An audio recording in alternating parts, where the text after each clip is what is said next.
Pahirapan sa pagkuha ng sangkaterbang basurang nagpalutang-lutang sa Manila Bay. Literal po itong naging dagat ng basura pagkahupa ng malawakang pagbaha.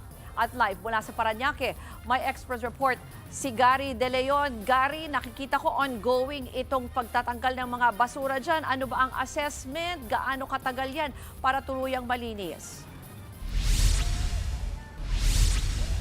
Ruth, sa daming basura hanggang ngayon ay patuloy pa rin ang MMDA at City Environment and Natural Resource Office o CENRO sa paglilinis nito. Simula kahapon, doble kayo na sila sa paglilinis sa dagat ng basura sa Redem Tourist Water Channel sa Baclaran, Parañaque. Sabi ng sentro, nagmula ang mga basura sa gitna ng dagat sa Manila Bay na inanod ng bus na sinabayan ng high tide matapos masira ang trash trap ng MMDA. 4 na truck ng basura ang unang nahakot pero sa dami ng basura tila hindi ito nabawasan.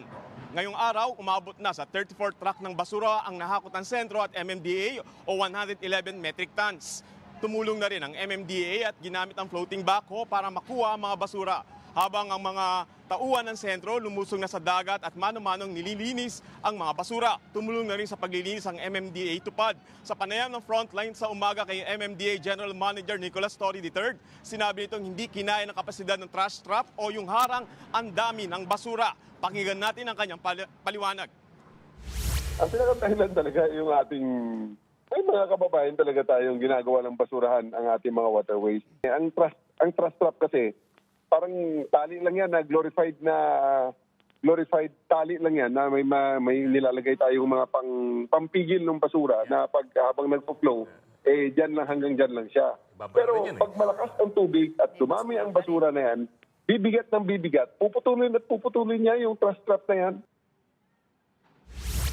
Hindi naman naitago ng DPWH Secretary Vince Dizon ang kanyang pagkadismaya habang ni-inspeksyon kanina. Aniya, may garbage crisis na talaga sa bansa.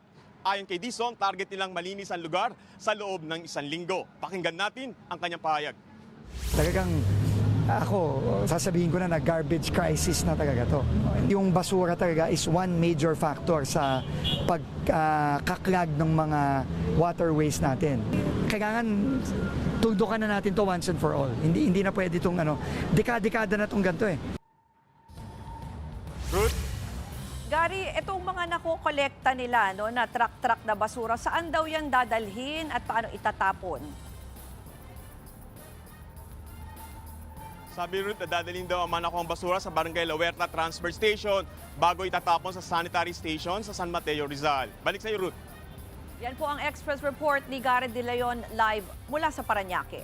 Mga kapatid, Ruth Cabalco, para sa mabilis na pasada ng mga balitang dapat niyong malaman, mag-follow at mag-subscribe sa social media pages ng News 5.